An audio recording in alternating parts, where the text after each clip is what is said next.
This review is of Nature's Path Organic Keto Cereal, Cinnamon Toast Vegan Cereal. Organic, non-GMO, keto, gluten-free, no added sugar, high in fiber. Boy, they just have to write everything 2 times, don't they? New formula, improved taste. Okay. EnviroBox. I haven't heard of this one before. Printed with vegetable-based inks and uses the least amount of packaging possible because we're always trying to leave the earth better than we found it, which I wish everyone would do because it's so stupid to destroy the planet that we depend on for life, and selfish and stupid. And did I mention idiotic and moronic? And there's that. No chemical pesticides, fertilizers, or GMOs that are prohibited by organic standards. So note that statement. They farm without using those things, but anything that's not prohibited by organic standards, obviously, they feel free to use. Now, is that good? Not necessarily. Just because it might be considered organic doesn't mean it's safe.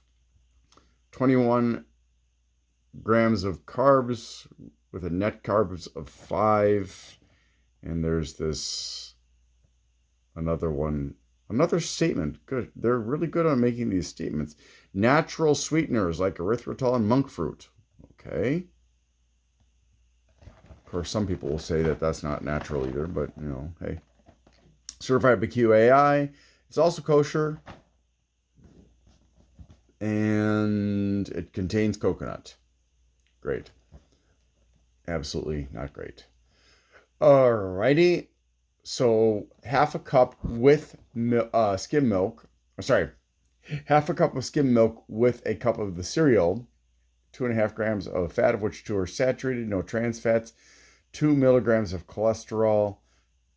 270 milligrams of sodium. 27 grams of carbs, of which 9 are dietary fiber. 6 grams of sugar that are not added, and 7 grams of sugar alcohols, 10 grams of protein. So the only difference between that and dry is, number one, there's no cholesterol if it's dry. Number two, there's 50 milligrams less sodium. Number three, there are 6 grams less carbs, which are coming from the sugars in the milk. And I don't know how, and then there's 4 grams extra of protein. All right, well, let's try it out. So these are clearly made with an extrusion machine, and you can see that through this little cluster here that got stuck together. Come on. Not me. All right, so you can see that it was pushed out through some kind of an extrusion machine.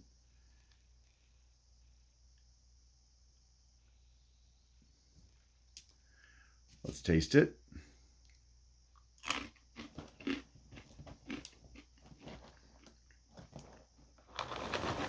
It's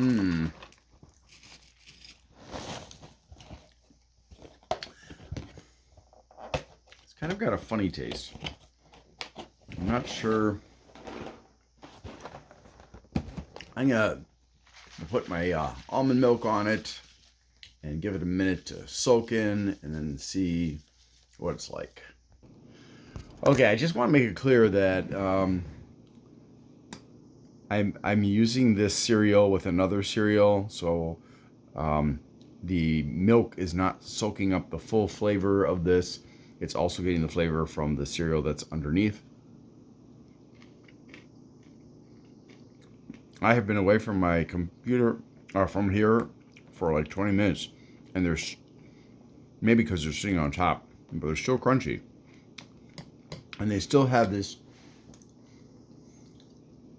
I don't know, it's almost like a kind of a burned taste a little bit, or like a gingerbread taste. Yeah, it's like a gingerbread taste, and I'm really not sure why. It's got, they talk about no, that this is low carb, but when I look, the number one ingredient is tapioca starch. That's carbs. The number two ingredient is potato fiber. That's carbs. Then there's the navy bean flour, which has carbs, pea protein, which has carbs, mung bean protein, which has carbs. You get where I'm going with that? The only, and then there's, on the bright side, the coconut oil they're using at least is virgin coconut oil. So that means it hasn't been processed with heat, which is the normal way that coconut oil and palm oil are processed. So at least it's not going to have as much in the way of trans fats and stuff as the regular coconut oil would, because it's cold expeller pressed oil.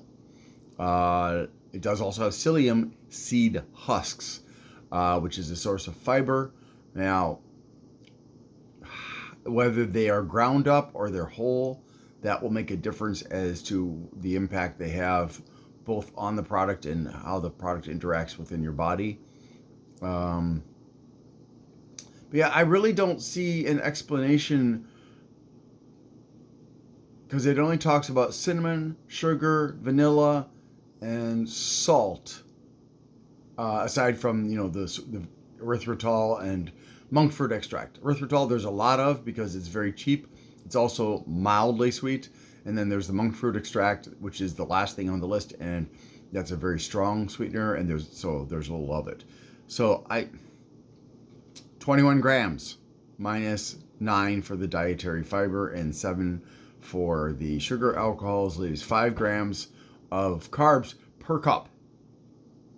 And that is twice the fat that is in the cereal, and it's slightly less than the protein content of the cereal.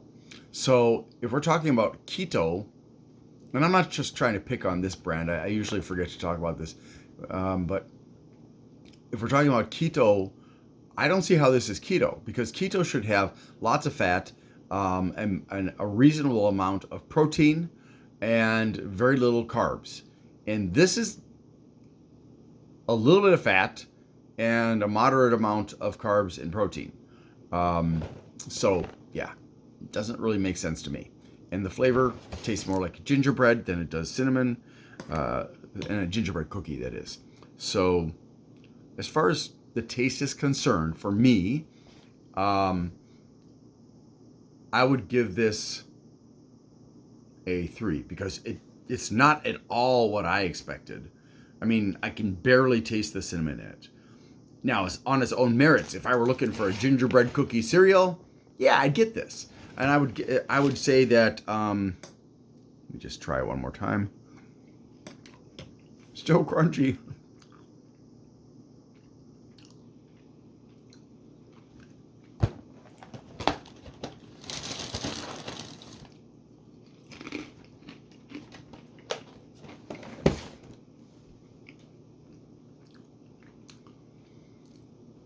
I would give it a 6. It still has kind of an odd flavor to it. Yeah. No, I give it a 5. I'm not fond of this. On the bright side, if you want crunchy cereal that isn't going to cut up your mouth, because I have, for some reason, my mouth skin is very sensitive. It's very easily damaged. So I have to let my cereal soak if it's got sharp edges like flakes or whatever. This has no sharp edges. So for me, this is great from that perspective, because there are no sharp edges to tear up the inside of my mouth. And believe me, I've been torn up by crackers and chips and cereals and other things. Yeah. So, sorry for ranting and going on for an extra 6 minutes. Thanks for watching, and hope you have a great day.